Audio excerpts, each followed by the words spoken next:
Bismillahirrahmanirrahim.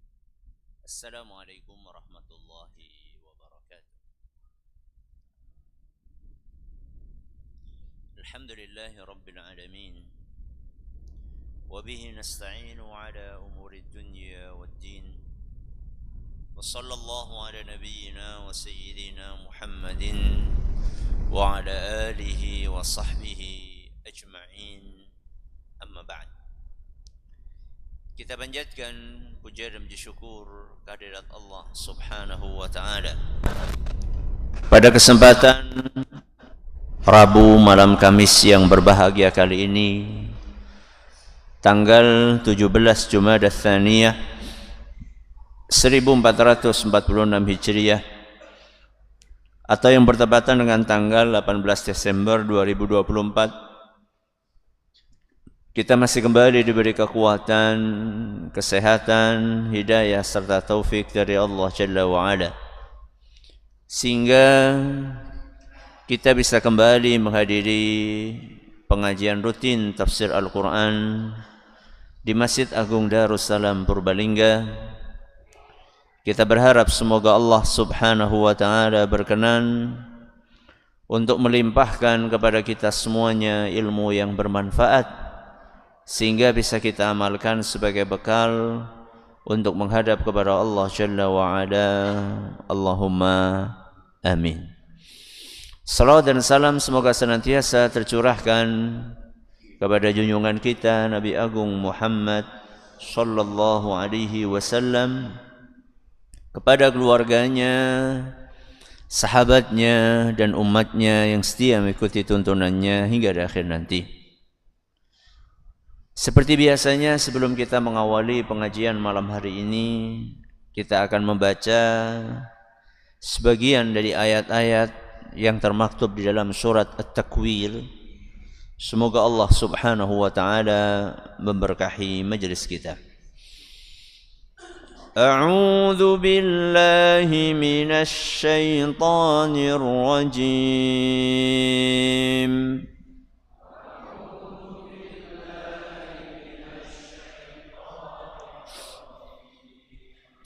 Bismillahirrahmanirrahim.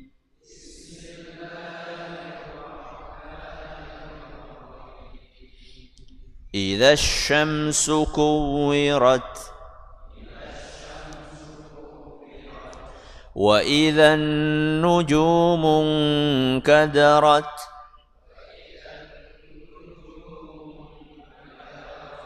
wa idzal jibalu suyirat wa idzal 'isharu 'uttilat wa idzal wuhushu husyirat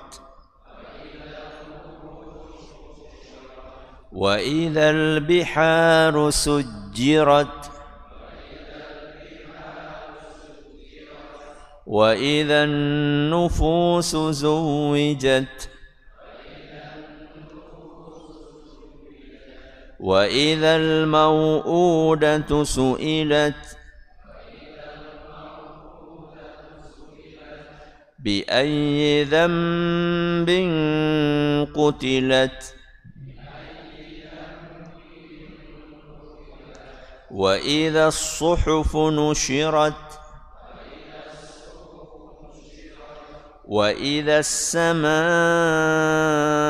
kushitat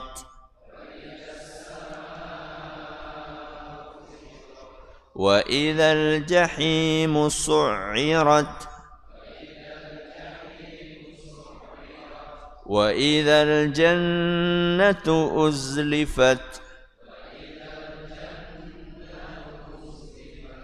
alimat nafsum ma ahdarat.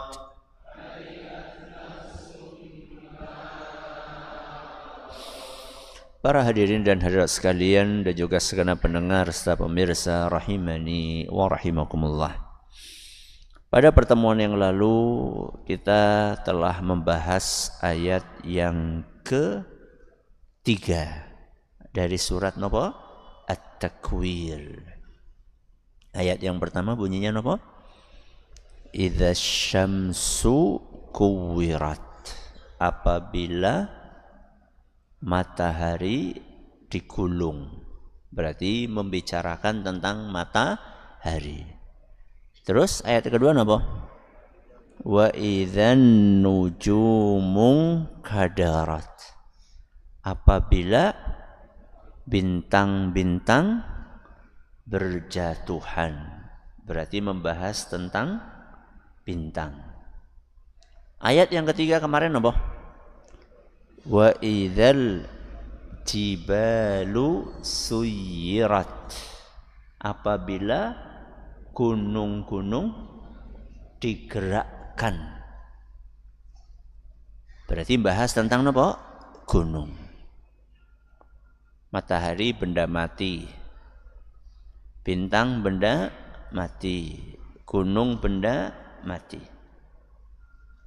Di ayat yang keempat Allah berfirman yang akan kita bahas malam hari ini. Wa idzal isyaru uttilat. Apabila unta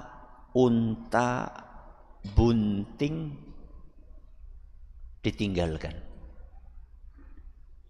Apabila unta bunting ditinggalkan. Kalau ayat pertama, kedua, ketiga membahas tentang benda-benda nopo? Mati. Maka ayat yang keempat membahas tentang makhluk hidup. Jadi dahsyatnya hari kiamat itu bukan hanya menyasar kepada benda-benda mati saja. Termasuk juga kedahsyatan itu dialami, dirasakan, dihadapi oleh makhluk-makhluk hidup. Yang mengalami kedahsyatan itu makhluk hidup berupa binatang atau termasuk manusia? Hah? Semuanya. Wa idzal isyaru uttilat. Apabila unta bunting ditinggalkan. Itu membahas manusia apa unta? Yang dibahas unta apa manusia? Manusia. Untanya udah dibahas. Dua-duanya. Apabila unta-unta ditinggalkan. Yang meninggalkan siapa? Manusia. Makanya yang dibahas di dalam ayat itu bukan cuma untanya, tapi juga manusianya. Al-ishar wa idzal ishar. Ishar. Apa tadi ishar artinya? Unta bunting. Dan buntingnya ini bunting tua. Kalau manusia hamil tua ya. Jadi jangan katakan unta hamil tua ya.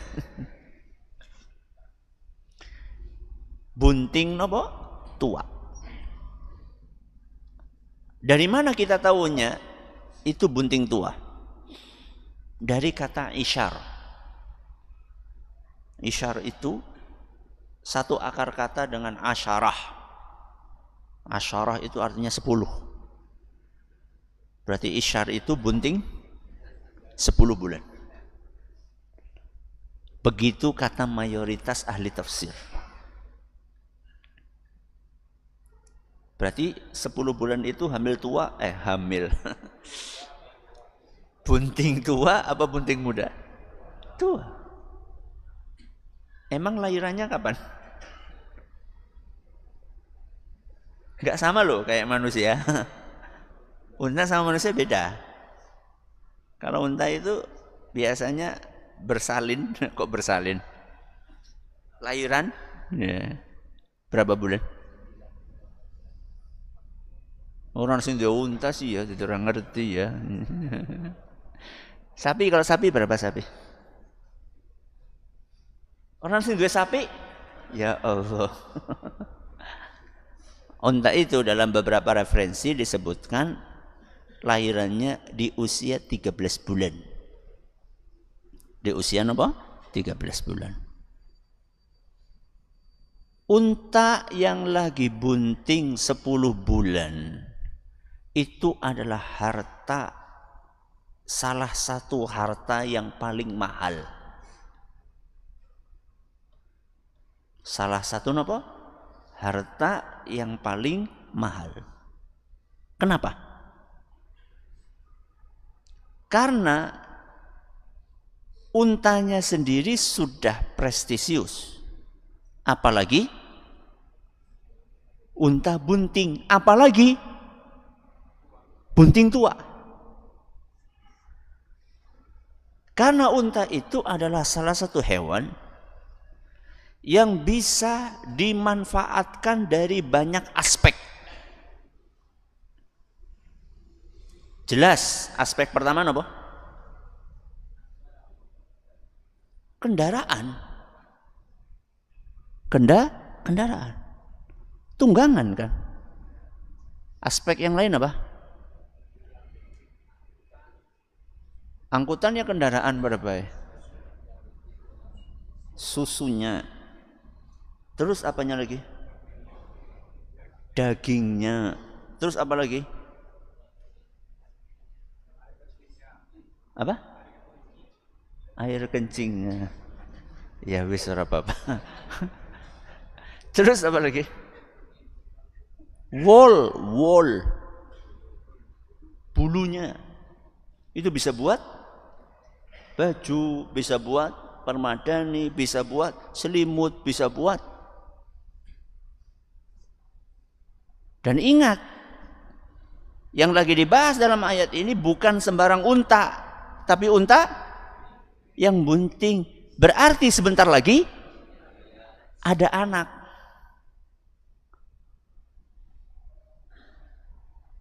Jadi Allah Azza wa Jalla memberikan ilustrasi, gambaran kepada kita bahwa harta semahal ini ditinggalkan. Nek mobil pripun? Nek mobil pripun? Termasuk yang ditinggalkan atau tidak? Termasuk. Kan Allah di dalam ayat ini menyebutkan unta. Bukan apa? Bukan mobil. Pripun?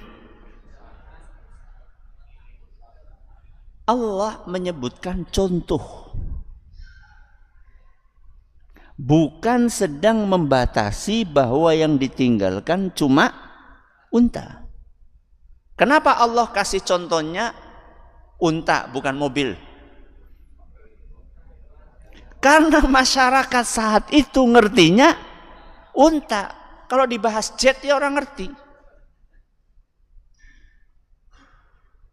Jadi Allah Azza wa Jalla itu menyampaikan sesuatu yang bisa dipahami.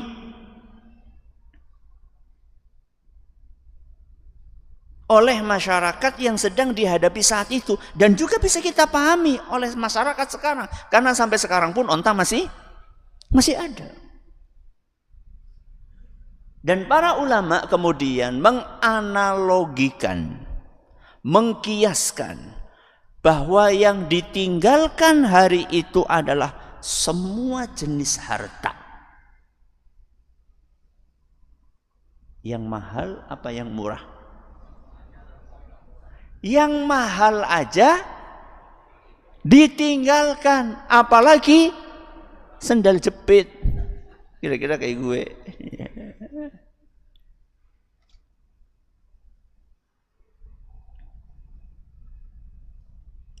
Kapan ini kejadiannya? Onta-onta bunting ditinggalkan pemiliknya. Kejadiannya kapan? Menjelang kiamat atau setelah hari kiamat? Kenapa kok menjelang hari kiamat? Bukan di hari kiamat? Emang hari kiamat masih ada onta? Makanya kata para ulama, li anna fi yaumil qiyamah la takunu naqatun usyara. Di hari kiamat tuh onta-ontanya udah nggak ada. Makanya kejadian ini menjelang hari kiamat. Masih ingat nggak? Ada berapa peristiwa? Ada berapa peristiwa? 10 peristiwa. Pembagiannya gimana? 5 peristiwa menjelang hari kiamat. Terus 5 peristiwa setelah hari kiamat. Ini termasuk yang mana? Menjelang hari kiamat, karena ini baru peristiwa ke-4. Sekarang sih ayat ke-berapa? Ayat ke-4. Berarti baru membahas tentang peristiwa yang ke-4. Dan ini kejadiannya menjelang hari kiamat. Jadi begitu tanda-tanda hari kiamat mulai kelihatan, maka saat itu harta-harta mahal pun ditinggalkan. Pertanyaannya, kenapa ditinggalkan? Karena saking sibuknya memikirkan nasib diri sendiri.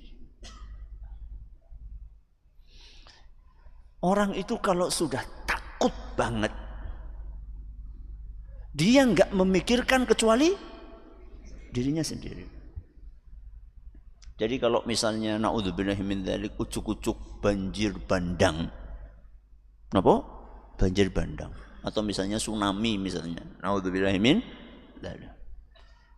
Apa kita masih mikir sertifikatnya di?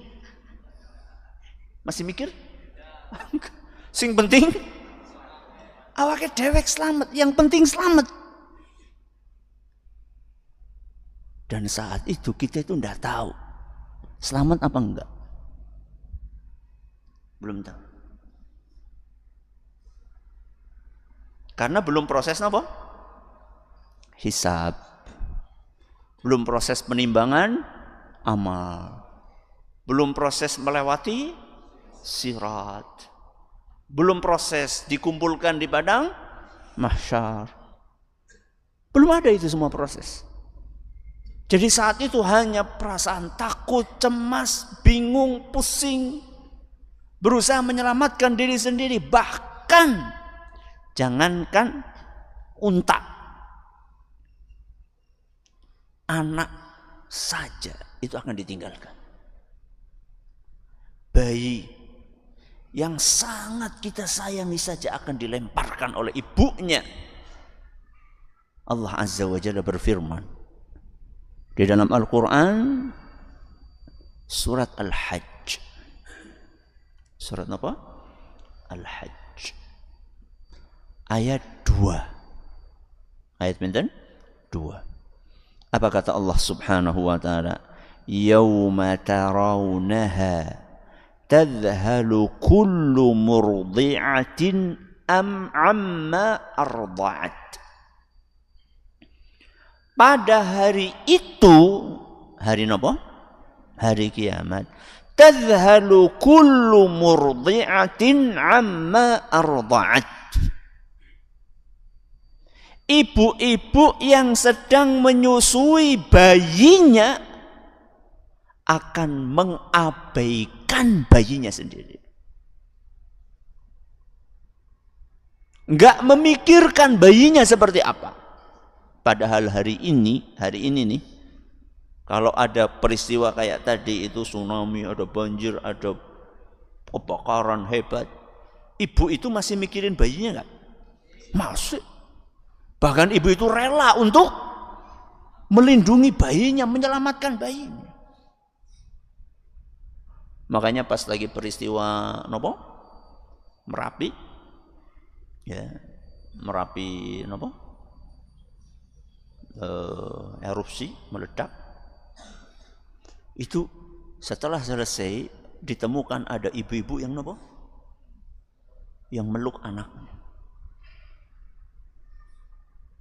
berpelukan antara ibu dengan anak. Tapi itu enggak berlaku di hari kiamat.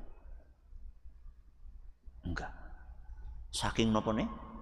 Saking dahsyatnya, saking ngerinya hari itu. Wa tada'u kullu dzatin hamlaha. Ibu-ibu yang sedang hamil saat itu bayinya keguguran. Saking nopo nih? Saking kerasnya, saking ngerinya hari itu. Wa taran nasa sukara. Engkau lihat orang-orang kayak sedang mabok, kelimpungan, bingung. Wa ma hum bisukara, padahal mereka bukan sedang mabok. Walakinna azaballahi syadid. Tapi saat itu azab Allah sangat mengerikan. Jadi semua peristiwa-peristiwa tadi menggambarkan betapa seremnya hari itu.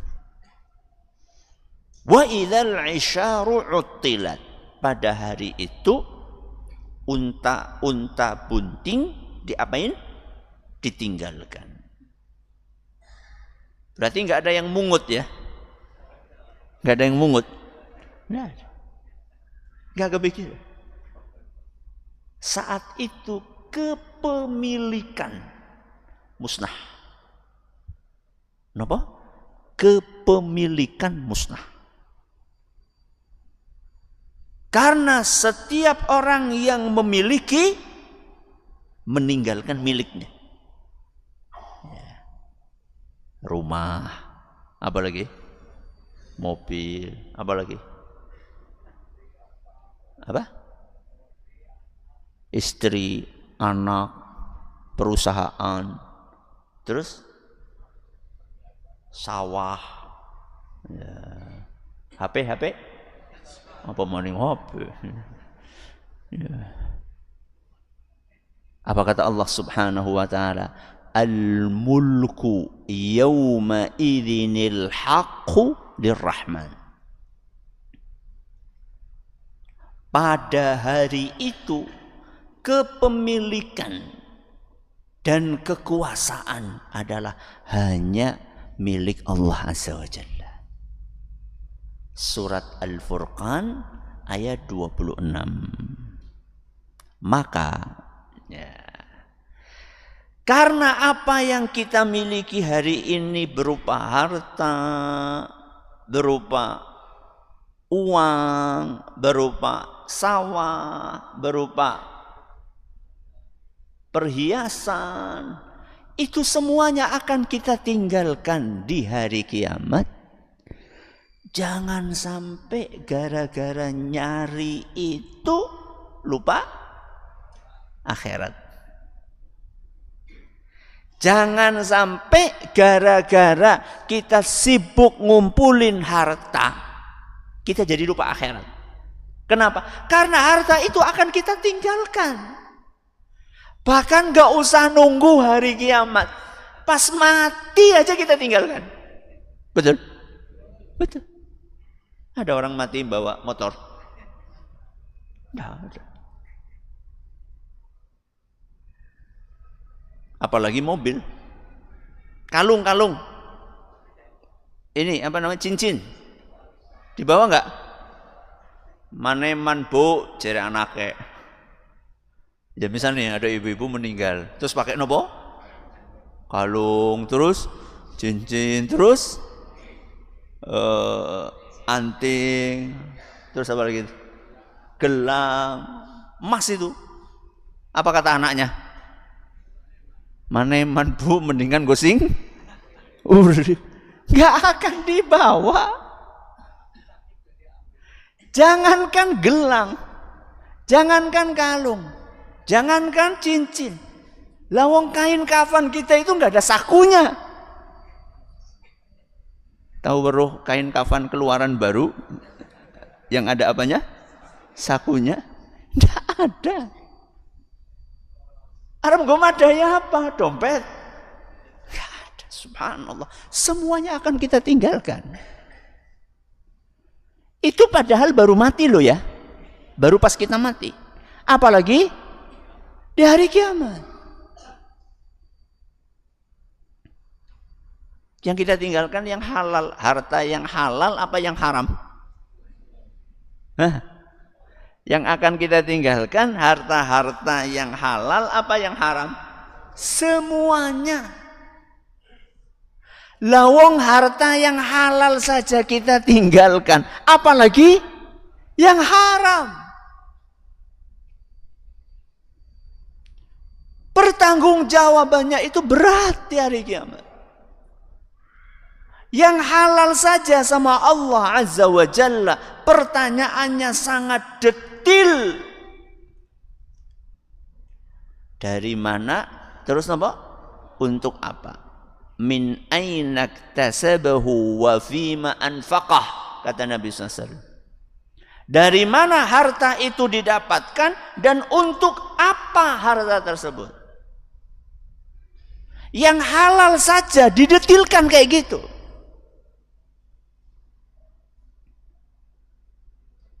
Makanya orang kaya itu masuk surganya telat.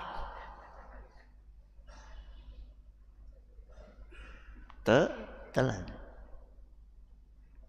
Kata Rasul sallallahu alaihi wasallam, orang miskin masuk surga duluan sebelum orang kaya. Binisfi yaum. Perbedaannya setengah hari. Berapa perbedaannya? Setengah hari. Priwe?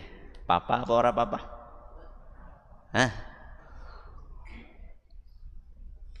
Orang miskin masuk surga, setengah hari kemudian baru orang kaya. Problem atau bukan problem? Hah? Cuma setengah hari kok. Ingat ya, setengah hari di hari akhirat. Khamsi mi'ati amin. Kata Nabi SAW 500 tahun. Jadi orang yang miskin sudah marem menikmati apa? Surga. Berapa tahun? Setengah abad. 5 abad. 5 abad ya? 5 abad. Kan 1 abad 100 tahun. Tadi berapa tahun? Berarti kan 5 abad. 5 abad wis marem nembe apa? Untuk wong sugih. Gimana? Jangan pengen jadi orang kaya atau orang miskin?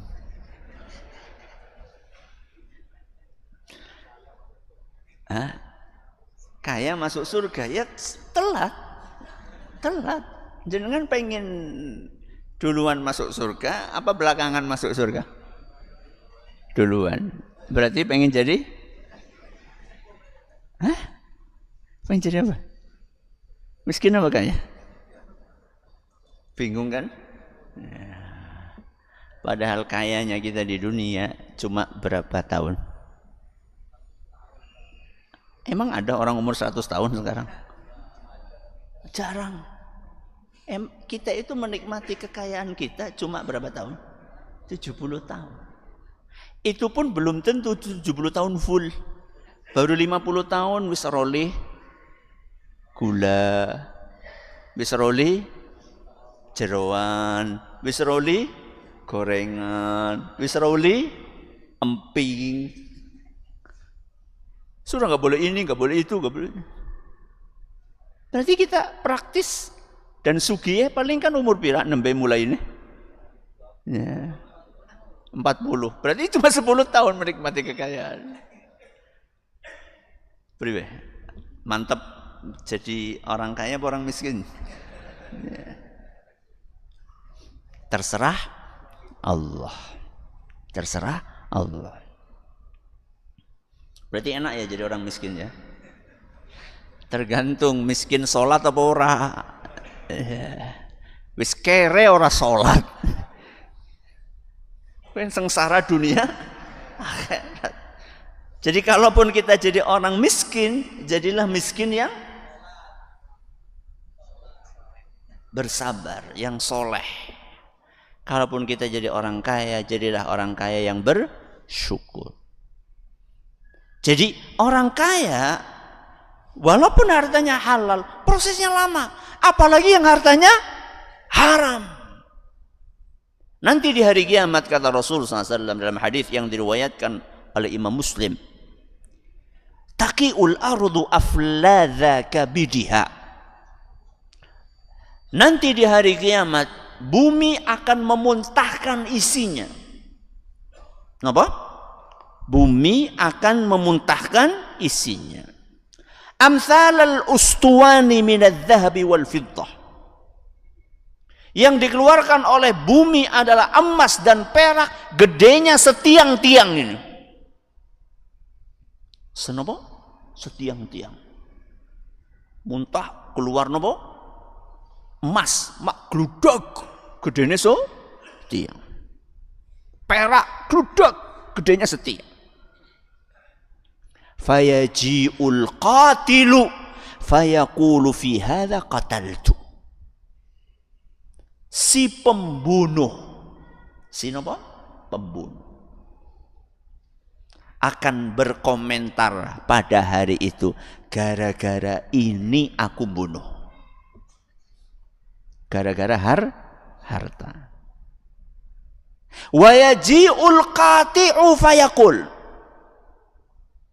Dan orang yang ketika di dunianya memutus silaturahim, dia akan berkomentar fi hadza qata'tu rahimi. Gara-gara ini saya memutus silaturahim. Bokayu ora wawuh karo adine. Adine ora wawuh karo mamase. Gara-gara warisan. Silaturahmi putus gara-gara rebutan warisan. Nanti di hari kiamat dia akan mengatakan, gara-gara ini saya memutus silaturahim. Wa yaji'us sariqu fayaqul. Dan pencuri akan berkomentar. Sudah berapa berarti yang komentar? 3 sama ini ya. Yang pertama siapa? Pembunuh. Yang kedua pemutus silaturahmi. Yang ketiga pencuri. Pencuri akan berkomentar fi hadza quti'at yadi. Gara-gara nyari ini tangan saya dipotong. Tsumma yad'unahu fala ya'khuduna minhu syai'a. Setelah itu si pembunuh, si pemutus silaturahim, si pencuri pergi meninggalkan gelondongan apa tadi? Emas dan perak tadi, dan tidak mengambil secuil pun. Hadis riwayat Muslim. Jadi harta harusnya dikumpulkan atau tidak dikumpulkan? Jadi kita ini seharusnya bekerja ngumpulin harta apa enggak? Enggak? Hah? Tergantung. Kenapa? Tergantung. Karena harta ini bisa menjadi tunggangan ke surga, bisa menjadi tunggangan ke neraka. Apa kata Al-Imam Ibn Rajab rahimahullahu ta'ala? Al-malu liman ista'ana bihi ala ta'atillah wa anfaqahu fi subulil khairat qurbatun ilallah wa sababun musilun lahu ilallah. Harta itu kalau digunakan untuk beribadah kepada Allah, kenapa? Digunakan untuk beribadah kepada Allah, maka ini akan mengantarkan kita untuk bertemu dengan Allah subhanahu wa ta'ala. Harta digunakan untuk ibadah. Contohnya apa? Contohnya apa? mangkat ngaji. Jangan tadi ke sini pakai apa? Motor. Motor harta bukan? Harta. Yang pakai mobil harta. Yang pakai sepeda harta. Yang jalan kaki sandal. Iya, nganggo sandal. Ya. Buat beribadah kepada Allah. Apalagi selain berangkat ngaji? Buat menafkahi anak yatim. Anak istri disit yatim. Menafkahi anak istri. Ibadah bukan? Ibadah. Zakat. Ibadah bukan? Ibadah. Haji, umroh, kurban, akekah. Masih banyak harta, masih banyak ibadah-ibadah yang lainnya yang bisa kita gunakan, yang bisa kita laksanakan pakai apa? Pakai harta. Kebalikannya kata beliau, wahua dan harta itu liman anfaqahu fi ma'asillah wasta'ana bihi ala naili agradihil muharramah aw ishtaghala bihi an ta'atillah qati'un lahu anillah. Sebaliknya harta itu kalau digunakan untuk maksiat, maka itu akan membuat seorang hamba terputus hubungan sama Allah, alias mengantarkan kemana? Ke neraka. Apa contohnya harta buat maksiat? Hah? Judol. Apa? Judol. Judi online. Apalagi selain judol?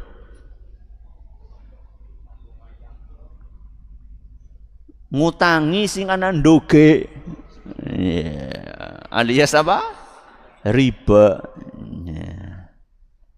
Punya duit tapi buat modal jadi rentenir.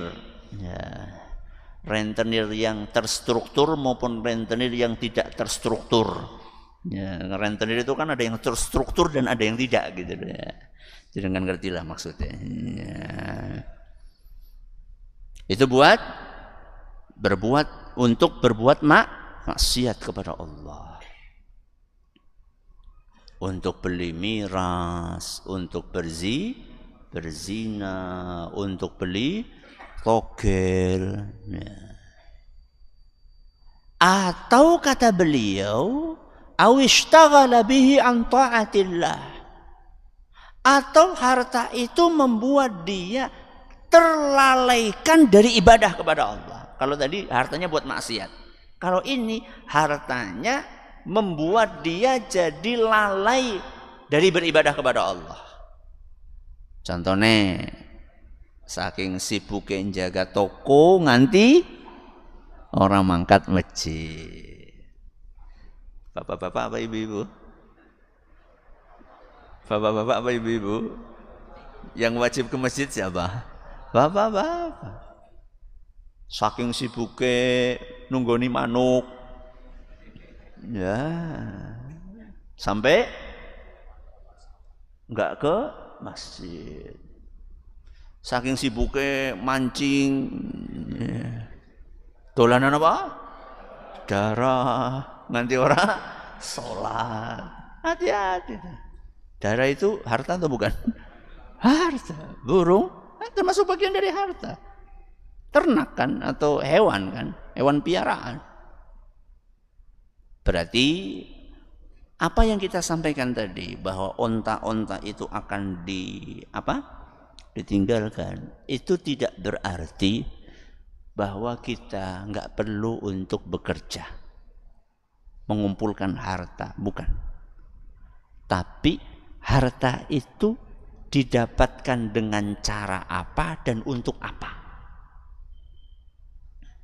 Kalau didapatkannya dengan cara yang halal dan digunakannya di jalan yang diridhoi sama Allah, justru ini akan membantu kita nanti di hari kiamat. Ittaqun nara walau bisyiqqi tamrah. Kata Nabi SAW, lindungilah tubuhmu dari neraka walaupun hanya dengan sedekah kurma separuh. Kurma harta atau bukan? Harta. Ternyata harta itu bisa melindungi tubuh kita dari neraka. Kalau apa tadi? Dapatnya halal, digunakannya di jalan yang benar. Tapi sebaliknya ketika harta itu didapatkannya dengan cara yang haram, digunakannya di jalan yang haram, maka itu akan menyebabkan tubuh dibakar di neraka. Kullu lahmin nabata min suhtin fannaru aula biha. Setiap daging yang tumbuh karena barang haram, maka tempatnya di neraka. Berarti harta ini pisau bermata dua. Apakah pisau ini akan tajam untuk mencelakakan kita atau tajam untuk memberikan manfaat kepada kita? Masing-masing berusaha untuk introspeksi dirinya sendiri. Semoga bermanfaat. Terima kasih atas perhatiannya. Mohon atas segala kurangannya. Kita akhiri dengan doa kafaratul majlis. Subhanakallahumma bihamdika asyhadu an la ilaha illa anta astaghfiruka wa atubu ilaik. Assalamualaikum warahmatullahi wabarakatuh. Jangan lupa untuk subscribe dan share bila kajian ini dirasa bermanfaat.